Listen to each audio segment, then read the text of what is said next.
One more very short video, an epilogue, or I suppose you could call it an afterword.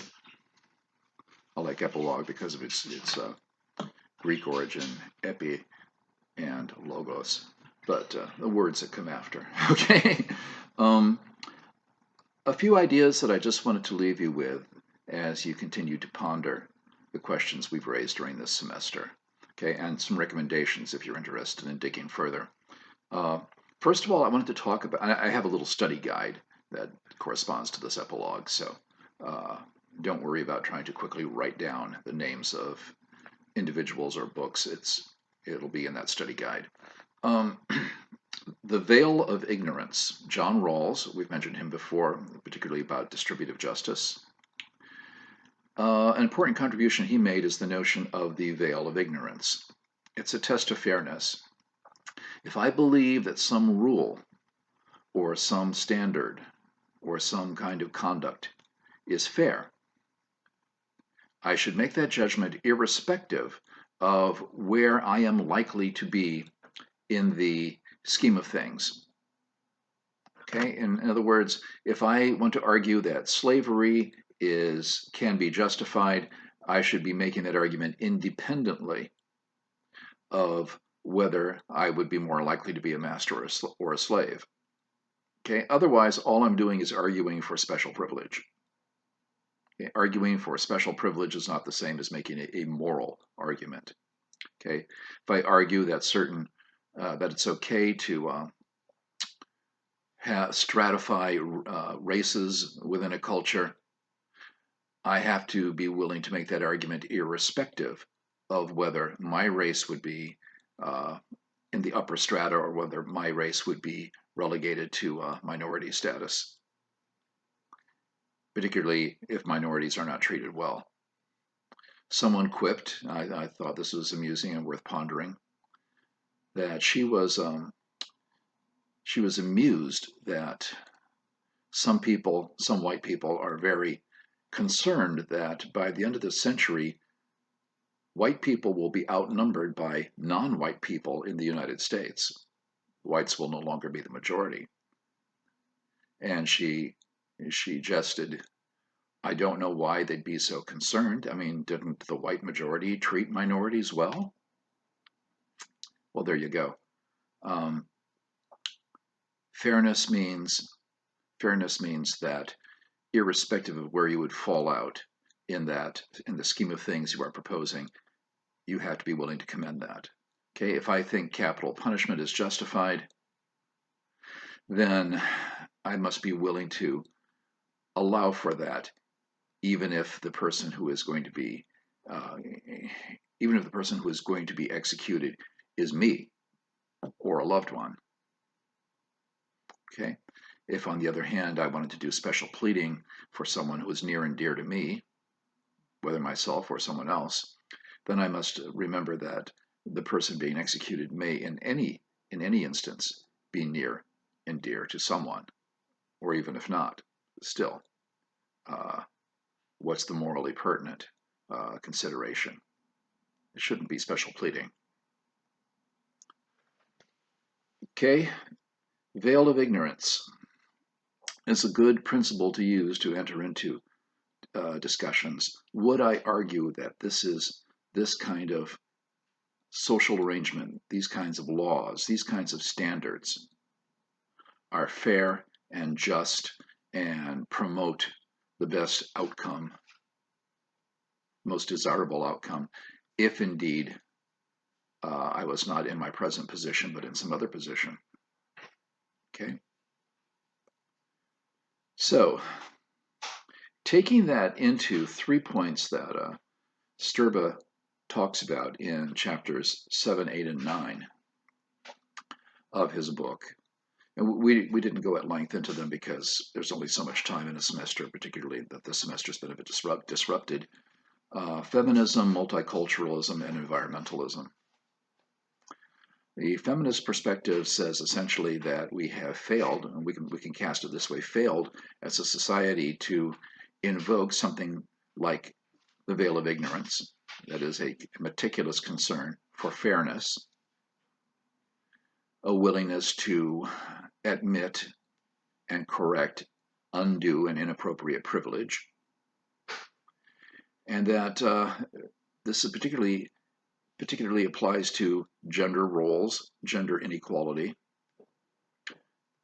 People mistakenly think, oh well, women have scored this and that victory, so that we've already crossed that bridge, but we haven't, of course. For one thing, when we see in the political landscape at the time this video is being made, any number of very powerful political coalitions who would like to reverse many of the gains that were made for women's rights, women's equality in the late 20th century. Ann Coulter, who is a conservative author in that contemporary sense of conservative that has little to do with traditional conservatism. I've mentioned that theme before. Ann Coulter has written a number of books, and she openly says, although she is a woman, she really wishes that women had never been given the vote, and she would be perfectly willing to relinquish her vote if all other women were not allowed to vote. Why? Because most women don't vote the way she would like them to vote. Okay, well, okay, at least she's being fair. Yeah, I'd be willing to give up my vote if, even if women's vote, the right of women to vote was revoked. But there's a deeper failure to apply the veil of ignorance. I believe you have the right, as a rational moral agent, as a citizen in a democracy, I believe you have the right to express your will at the ballot box. Well, unless you're not going to vote the way I want you to. Okay, now that's clearly a violation of the veil of ignorance. So, feminism tells us that we have all manner of unfairness, bias, privilege built into our ethical systems. We're probably, in many cases, not even aware of it. If we're aware of it, the only way to defend it would be to simply put privilege ahead of any questions of fairness. Okay? Now, that's as far as I'm going to go into that topic. Singer says something about feminist ethics and how are we to live.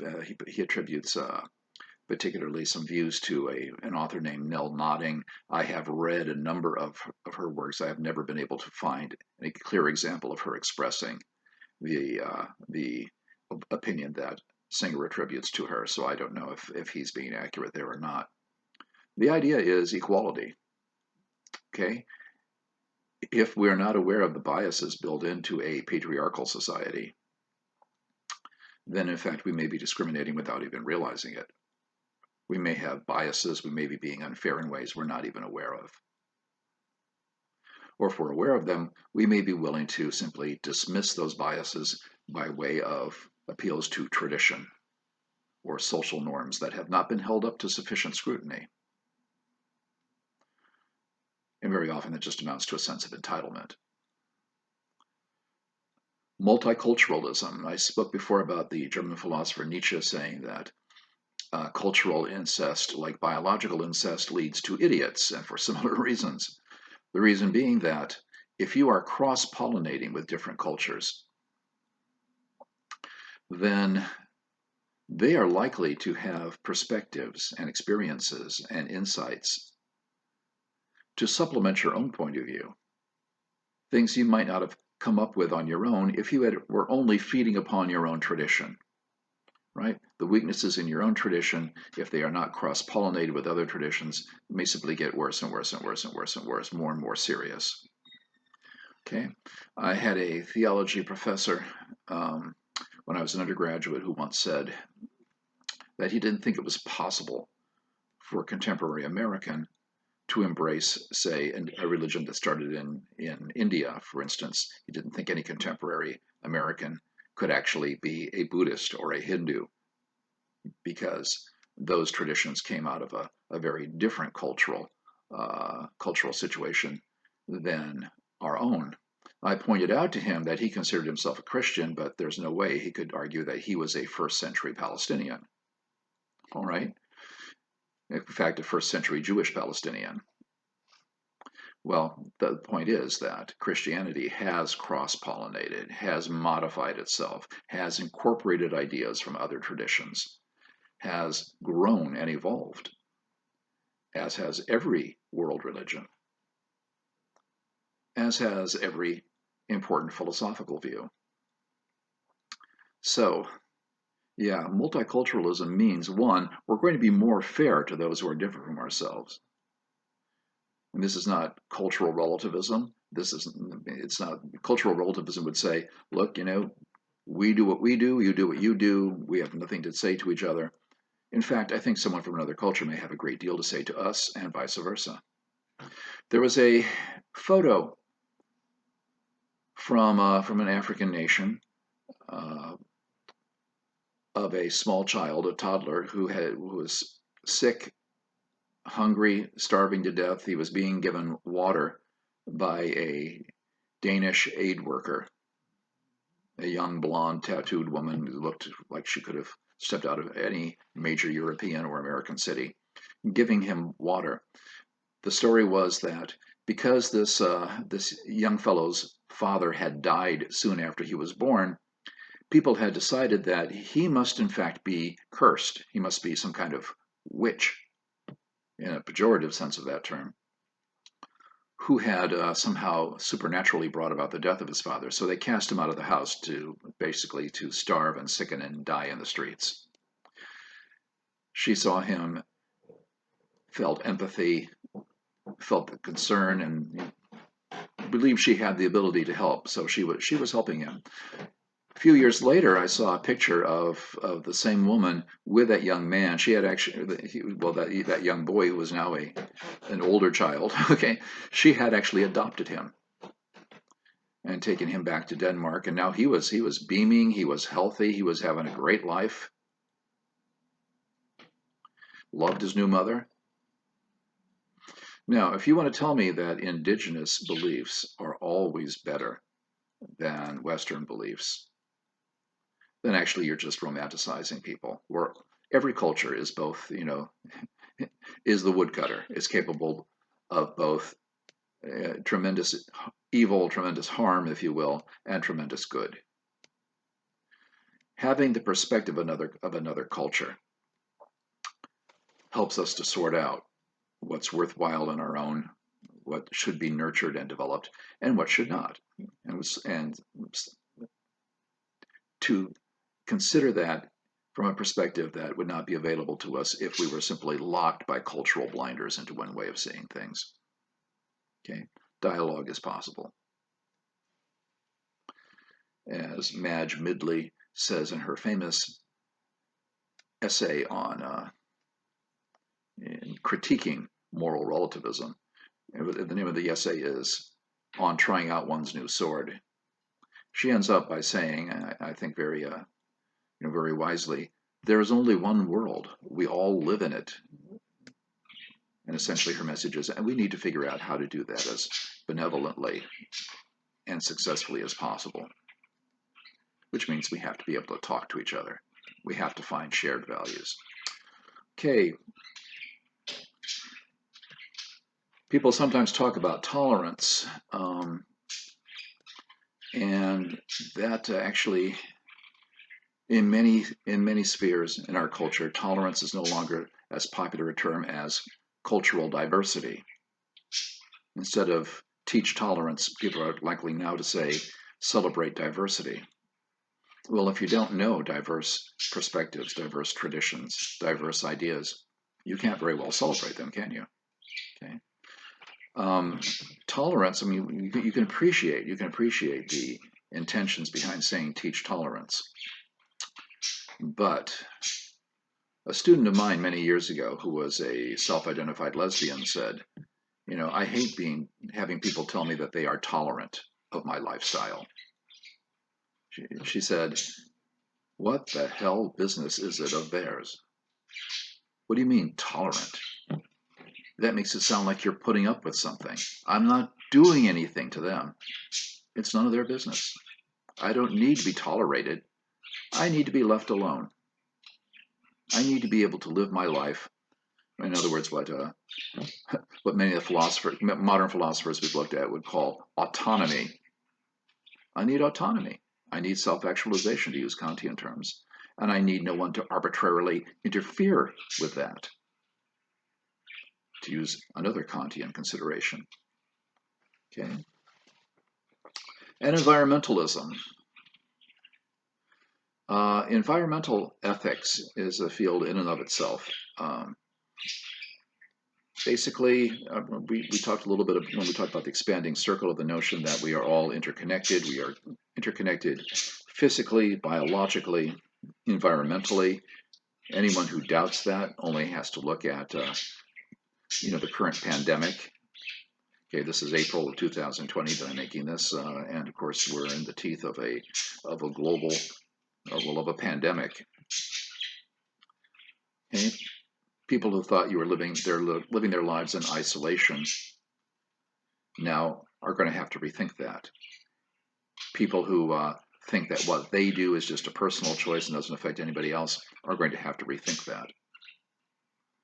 Okay, the fact is, our environmental policies, what we do as consumers, who we vote for, and regarding their idea of stewardship of the environment.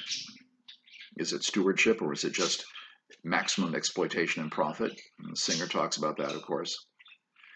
Environmental ethics basically says we have to adopt that veil of ignorance, that concern for fairness, without regard to where we fall in the scheme of things. We're the ones calling the shots. What if we weren't? And usually it's even the "we" is too broad a term. People who live in certain societies and have a certain economic status are calling the shots. The Vietnamese Buddhist teacher Thich Nhat Hanh, who next to the Dalai Lama is probably the best known and most respected Buddhist teacher living today. Thich Nhat Hanh has said many times the chief way in which people in the West contribute to unnecessary, purposeless suffering is through heedless consumption. We don't ask where it comes from, what has to happen for it to end up on my plate.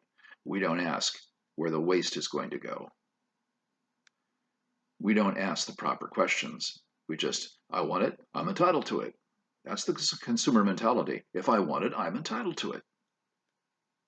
And there are self-help gurus who basically just preach that like a mantra. If you are entitled to whatever you want, so go get it, without any consideration for how your consumer habits are affecting anyone else in the world.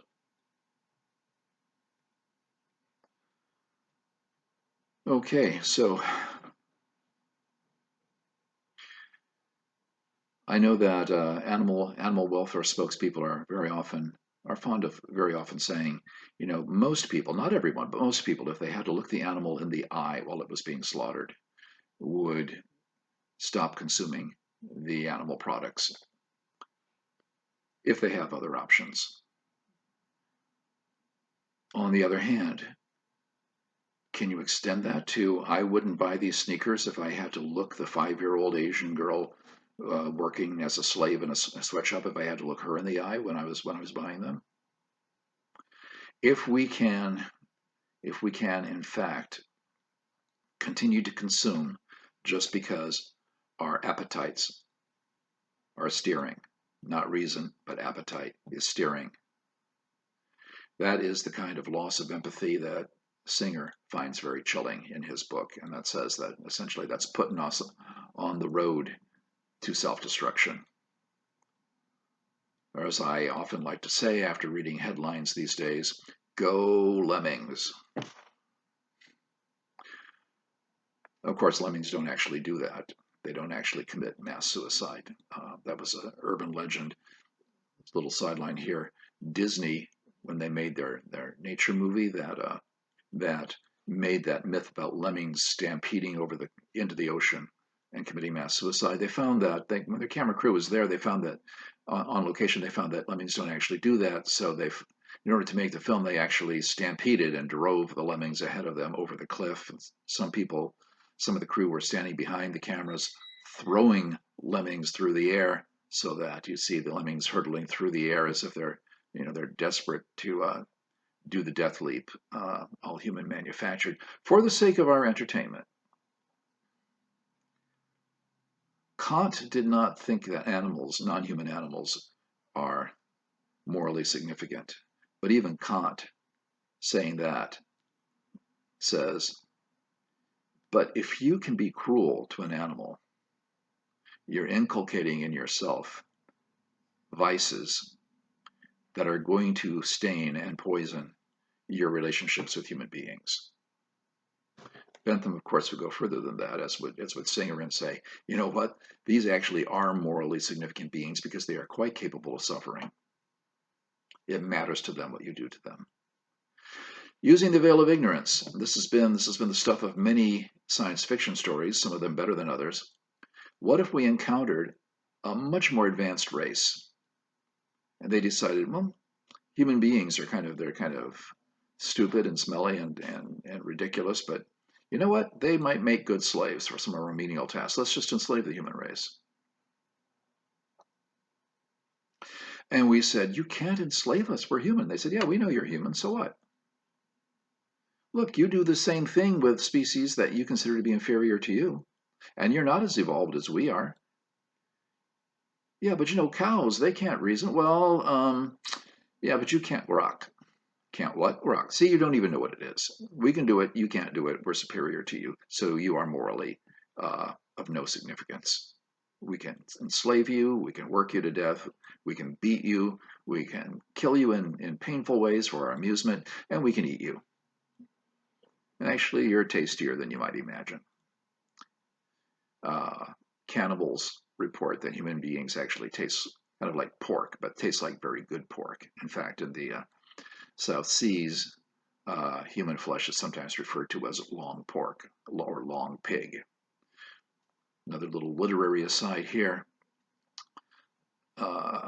Pirates who had eaten human flesh, who had engaged in cannibalism, sometimes had the prefix long attached to their names back in the day.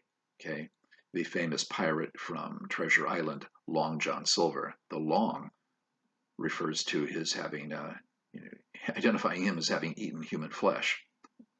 Dangerous character. Okay, so but what's wrong with that? Hmm? Aren't they superior to us? Well, by their measures, they are. The difference between human beings and non-human animals is a matter of degree, not an absolute black and white distinction, as Descartes made it to be. Kant might be a little more, it's hard to tell, he might be a little bit more aware, but he's basically, he goes with Descartes on this. They're not really morally significant, but it's really probably a bad thing to do to be cruel to them because of the way it will seep into your other relationships with human beings. And Bentham and so forth, from that point on, people are saying, yeah, actually animal cruelty is morally significant. Okay, as is managing the environment in such a way that we get all kinds of luxury and our great-grandchildren are going to pay the price. Unbreathable air, undrinkable water, more and more arable land becoming desert. A friend of mine who is an environmental scientist, he's been an environmental scientist for a major university. I'm not going to identify him because I don't have his permission to do that. But his job consists in part of traveling around the world every year measuring climate change, and he's been doing this for decades. I mean, before it was a trendy thing to do.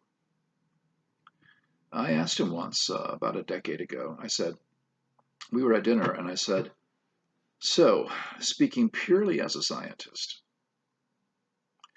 anthropogenic global warming, fact, likelihood, or false?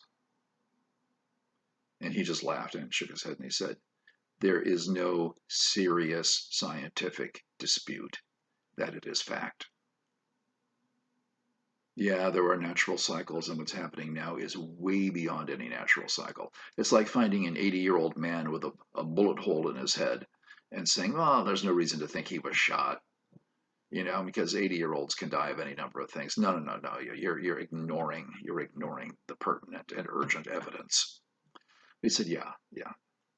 I said, "Okay, is it also true, in your opinion, as a scientist, that the results are likely to be catastrophic?" And he said, "Well, I don't agree with people who think that this is going to be the last human generation or the last human century, that human beings are going to go extinct or anything of that kind. What I do think is that if we do not turn around a number of current trends, probably millions of people will die as a result. And the Earth will be, for a very long time to come, much less livable for human beings and other species as well." I said, "Okay, given, again, just purely as a scientist, you've been studying this for a long time, not speaking as a friend, as a father, as a this or that political persuasion or whatever, religious persuasion, whatever, purely as a scientist, are we doing what we need to do to slow this down or to mitigate the effects?" And he just laughed. He shook his head. And he was not prone to talking in this manner, but he just shook his head and said, "We're screwed." I said, "Okay, well, can you honestly look in the mirror, look yourself in the eye and say, there's no moral significance to that?" Well, if anything, human beings or non-human animals or the earth itself has moral value. There's certainly moral significance to that. So hence, environmentalism will impact and will inform all kinds of other ethical debates that we've had for centuries, and now we understand we ought to be considering additional issues. Just as with multiculturalism, we may realize we should be discussing additional issues. Just as with feminism, we might realize we should be discussing additional issues. Okay. I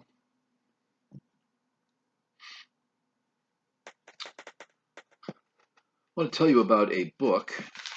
It goes back to the admonition of Socrates that the excellent action is the action that expedites the good. So any moral issue, we've got two things we have to decide. What goods are we aiming at? And are we using the most expeditious means in order to achieve them? As you may recall, when we talked about the Euthyphro and Crito, expeditious means both efficient and effective. Okay, efficient has to do with how well we are using our resources, and effective has to do with whether we are getting the optimal results. Okay, you can be very efficient but get very let's say pale results. You're using resources without a lot of waste, but you're also not getting much done. Or you can be very effective but be squandering your resources by way of doing it. This used to be something that was brought up continually. Those of you who are in a business track or whatever, brought up continually in management seminars in the 1990s, know the difference between effective and efficient. This is something that plagues people trying to raise funds for nonprofits, which I was at one time, raising funds for nonprofits. So, oh well, you only use 20%, 80% of what you collect. According to this website, you only use 80% of what you collect. And for direct services, 20% go to administrative costs. I'm going to give to this organization instead. They use 95% of their stuff goes to direct benefits and only 5% to administrative. Well, okay, that's half the picture. The other half of the picture is which organization is actually getting more done. If you have a bigger, more elaborate organization, the cost of running that organization is going to be bigger, going to be greater. You may also be getting an awful lot more done. I know from my experience that there are any number of little nonprofits, neighborhood nonprofits, and bless them, they're wonderful people. They're running on a shoestring, and they do a very limited amount of good for a very limited number of people. Well, that's fine, but if you're saying, where will my charitable dollar do the most good, it isn't necessarily to give it to that smaller organization. You have to measure efficient against effective. Okay. Now, realizing that it isn't always obvious where the greatest effect is going to happen, a graduate student, I believe at Oxford University, named William McCaskill, he works in collaboration now, I believe, with Peter Singer and a number of other people, said we should be able to crunch the numbers on this and figure out how to do good better. What's the most effective way to use the resources we have in order to do good in the world? Okay. Now, this is something that people such as Bill Gates, who has put a tremendous amount of money into charitable giving, and various others, this is something they've realized all along. It's not necessarily the most well-known, the most glamorous, the most popular, the most heart-wrenching places to give your money that are actually going to do the most good. Maybe this obscure scientist doing this, what to the public is obscure research, will, with proper support, make breakthroughs that are going to help a whole lot more people. Okay? Should I simply fund buying up grain that we have to give to countries that are hungry, or should I fund the researcher who's actually figuring out ways to make crops that are drought resistant, that don't need insecticides as much, don't need as much chemical fertilizer, will grow in poorer soil, etc., etc., etc., will be more nutritious? And that guy probably who's doing that research, or that woman who's doing that research, a friend of mine is a molecular biologist, and she does this sort of thing, and I'm sure nobody watching this video has ever heard of her. The people who are doing that kind of research desperately need the funding. But they're not probably going to have celebrities showing up and doing, TV spots saying, "Oh, give to this molecular research." Well, many people are looking right now at, it's a movement that's called effective altruism. Okay, effective altruism is like, if you will, the twin brother of enlightened self-interest. Enlightened self-interest, as we've talked about a lot, means that I realize that because of my social contract, my interconnections with many other people, that if we work together for common benefit, we're going to have goods that we could not individually attain. Well, the twin brother of that is effective altruism. If I want to do good, I have to do it in a way that I am, in fact, not simply being self-sacrificial, not simply shooting from the hip. I have to understand how my altruistic actions are actually going to do the most good, because that's what I want to do. I want to do the most good. I don't want to simply be able to pat myself on the back and tell myself what a good boy I am. So, I'll include the title, the name of this book, in the study guide. There are lots and lots and lots of other books on ethics. If you want to study further, Weston has created all kinds of. He has a lot of books in print right now. Of course, we have. I mentioned Rachel's a number of times. Rachel's also a major ethical philosopher, has tons of books in print. Sturba, you've used Sturba's books. Hey, look at this one. By Sturba, 3 Challenges to Ethics,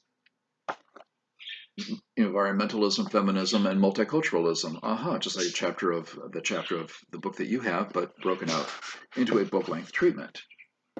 Singer has a number of books in print. There are many, many, many, many, many anthologies. Oh, here's the Weston. I wanted to show you. Creative Problem Solving in Ethics. If you liked a practical companion to ethics, you'll also like this. There are, if anything, too many. A friend of mine who was a philosophy professor used to say, it's not that we don't have any answers, it's that we have too many of them. And it can be difficult to sort out which ones are most useful and which ones are not. Well, okay. There are lots of books out there. Any particular name, any particular idea, any particular author, any particular issue that you might want to research, Google will take you right to all kinds of writings. They're not all equally good, but what you can do sometimes is actually ask. Most philosophy professors would be more than happy to say, you know what, I think this book is good for your interest for these reasons, and that book actually is not highly regarded for a number of reasons, and you can choose for yourself based on that advice. I know a number of my students have written to Anthony Weston. I'm not saying, oh, everybody write to Weston now, overwhelm him, but a number of my students have written to Anthony Weston, asking about his other writings, telling them how much they liked his book, asking him about issues and so forth.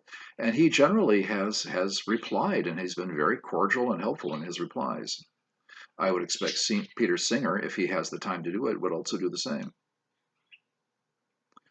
So, okay, we'll leave it at that. Ludwig Wittgenstein, who I've mentioned before, probably the single most influential philosopher of the 20th century, once said, if anybody wrote a book on ethics that really dealt with ethics, it would blow all the other books off the map. What did he mean?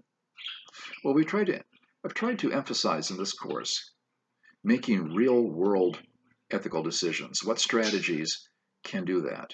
What strategies may be helpful? What strategies may not be helpful? Bertrand Russell used a word, compossibility. Compossibility means that, in the context he used it, that certain different views of the world, certain different sets of values may actually be able to peacefully and constructively coexist. Everyone doesn't have to think exactly the same way, as long as we all embrace certain values that allow us to coexist and allow us to work together. In the only document we have that's in Muhammad's own hand, not the Quran, which is supposed to have been, by tradition, dictated to Muhammad, who was just being stenographer, dictated by the Archangel Gabriel, who was essentially being the mouthpiece for God. The Charter of Medina was written by Muhammad. It's his charter of how Muslims should live together as a community. If you read it, it's, I think to most Westerners, to most non-Muslims, there'd be quite a few surprises. One of which is this. He speaks of Jews and Christians, and he says, we have theological differences with Jews and Christians, but we are all children of God. We all believe in the God of Abraham. We all believe in the holiness of certain figures such as Moses and Jesus. And most importantly, we all have the same core values for morality. We all believe the same things are wrong or evil. Don't kill, don't steal, don't lie, don't be dishonest, don't be violent, don't hurt other people. In fact, Muhammad said, no one is a Muslim who does not wish for others what he wishes for himself, the so-called golden rule. So in other words, he goes on to say, there is no reason why Jews, Muslims, and Christians can't live together in harmony, since we all have the same basic morality. Okay, now most Westerners today are shocked to hear that. Islamic extremists would probably get all in a twist hearing that. What is important is that we find what Russell would call compossible values. What core values and what expression of those core values in our ethical strategies will allow us to work, to live together, peacefully coexist, and constructively work together. And that, in the end, may be the truest test of whether a moral theory is adequate.